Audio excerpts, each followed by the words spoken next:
Typhoon Gaemi moving inland over China on today's Tropical Weather Bulletin.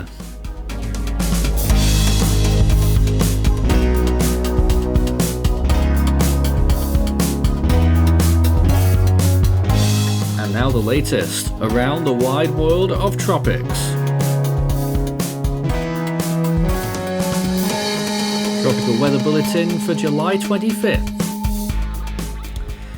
Gaemi moving inland, and this chapter of the Western Pacific season is drawing to a close, down to a tropical storm, but still quite strong and very high on the precipitation. We also have formation of Tropical Storm Bud that happened late yesterday and is now pushing westwards over the Eastern Pacific. Well, it's day 55 of Atlantic hurricane season, and we do have a small area of interest that had better model support yesterday. It has dropped a little bit today, so whether that stays on the schedule or not, we'll have to wait and see. It's the southeast of New England. In the Eastern Pacific, though, we've got Bud, of course, and that is up to 45 miles per hour, strengthened slightly, but overall it's still going to be quite a weak system, which means the Eastern Pacific still off to a slow start, and a 20% that we've designated in the Central Pacific, could it be? Well, in the Western Pacific, Gaemi moving inland, and there could be something following in its footsteps. A 40% chance now given to a new Invest 95W that's just located off Palau right now and is expected to follow similar to the track of Gaemi in its general movement off the coast of the Philippines.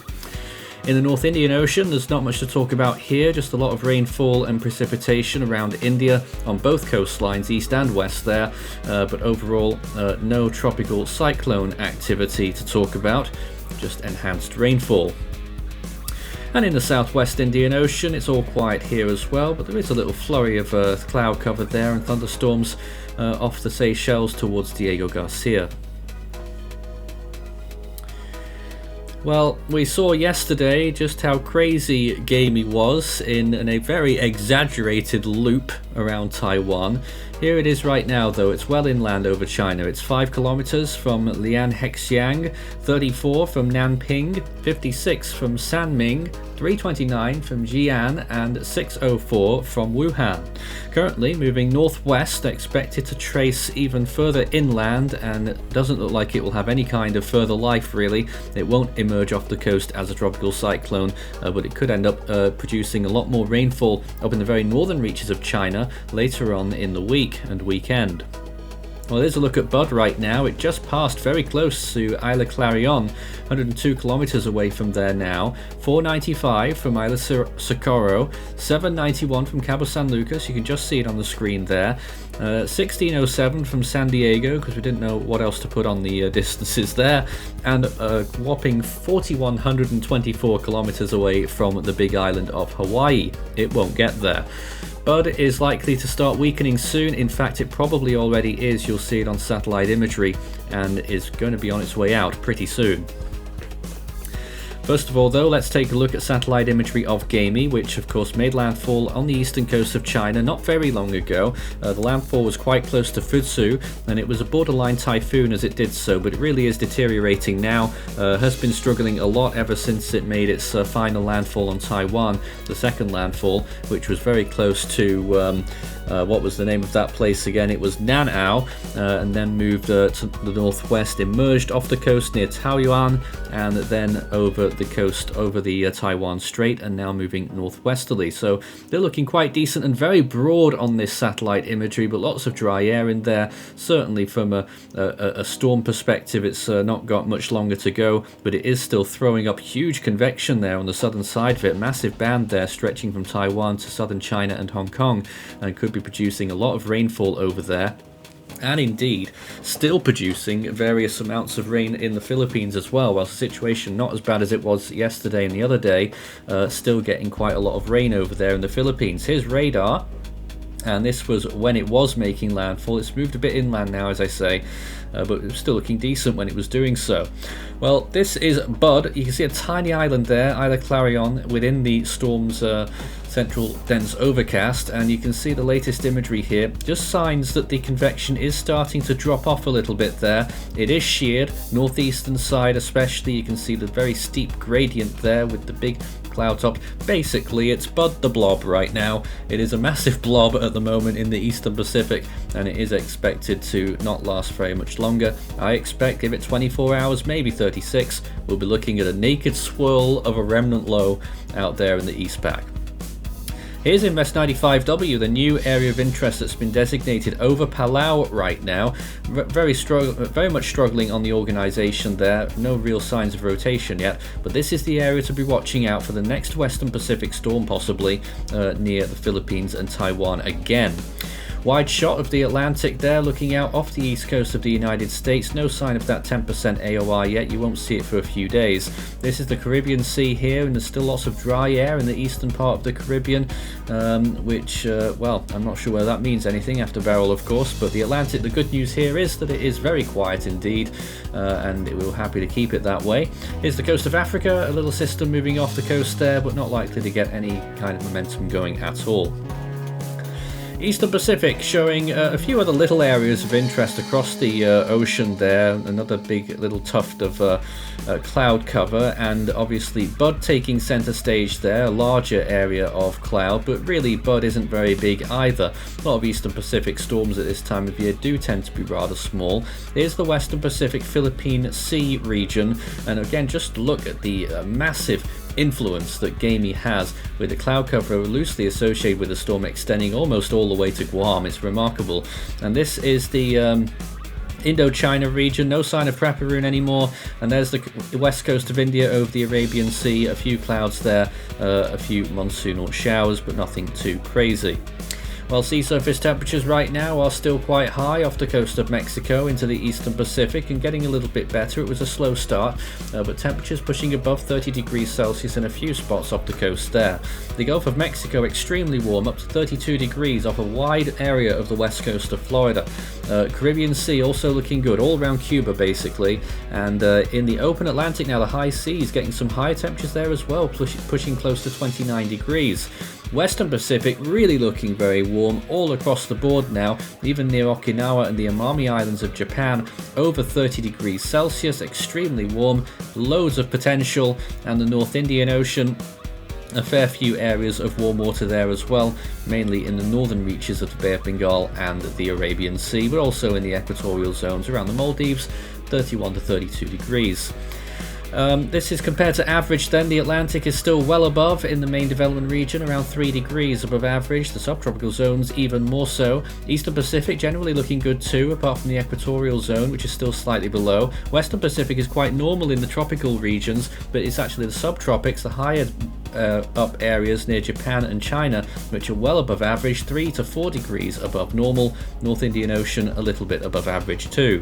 Oceanic heat content is still through the roof in large parts of the Western Pacific, although notably the areas where Gaemi was strong near Taiwan, those have dropped off a bit. It took quite a bit of a hit on the oceanic heat content there, but the rest of the Philippine Sea looking good. Eastern Pacific, a few little areas there. Atlantic still huge amounts of energy here as well, extending all across almost the Caribbean Sea there, especially concentrated near Jamaica, the Cayman Islands, and off the west coast of Cuba. Also a big splodge there in the Gulf of Mexico. So let's see what the GFS computer model has in store for the next 5 days. Well, you can see Bud on the right hand side there, moving off towards the west-northwest, doesn't do very much now, but what we will see here south of Hawaii, a new system starting to form there towards the end of that 5-day period, is actually the European model that has this system even more convincingly than the GFS, which doesn't happen very often. Both of those models do have something or other happening down there, but other models like the CMC and the Icon aren't really on board with it yet, so 20% is a pretty fair estimate.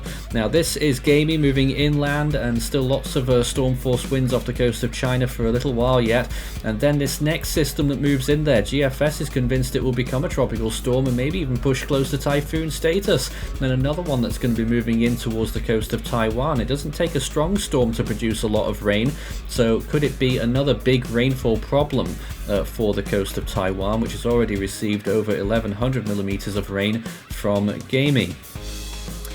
And this is the precipitation expectations for the next 7 days, even from Gaemi. It's still not over yet in parts of Taiwan. The southern part of the island, the mountains there, still could be getting another 10 inches possibly, added on with that potential next system, which will increase the totals even further towards 18 inches, 450 millimeters there, nearly 500 actually in the next 7 days. The northern part of Taiwan, not so much, but look at southern China underneath the big band from Gaemi right now, getting up to 20 inches, 500 millimeters. In Hong Kong, maybe getting around 150, 200 millimeters, and for parts of the Philippines, again, another 200 millimeters possible here.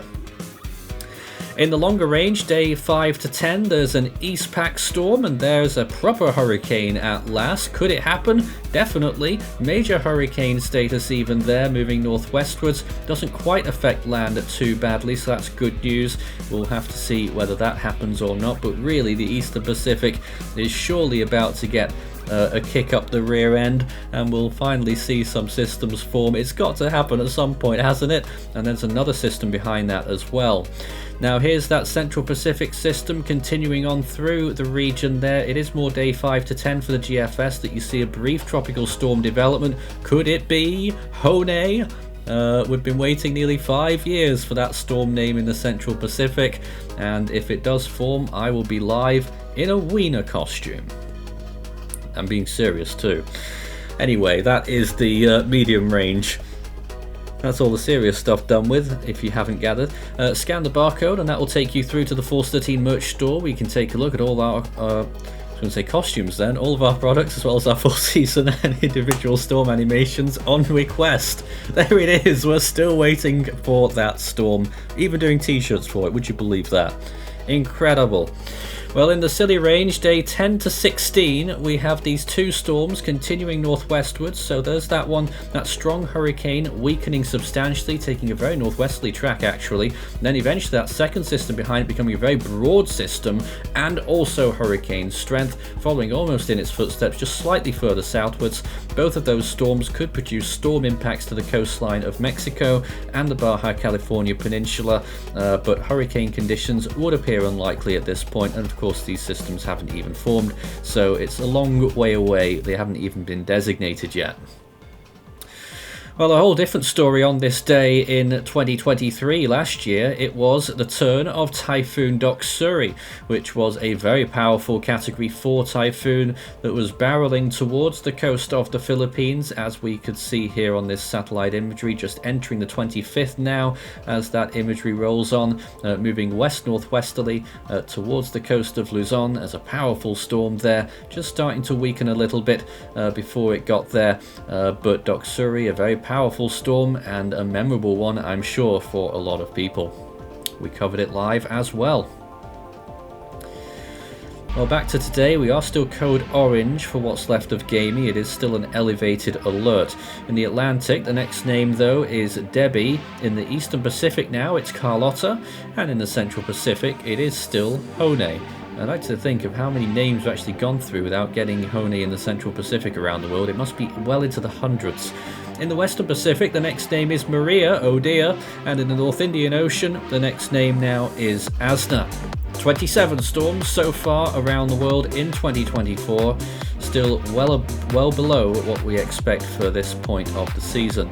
In the Australian region, the next name is Robin. Southwest Indian Ocean will start this upcoming season with Ansha in the Southern Hemisphere, and in the South Pacific, it will be Pitta. That's it from today's Tropical Weather Bulletin. We'll be back again tomorrow. Become an Ultimate Fan today.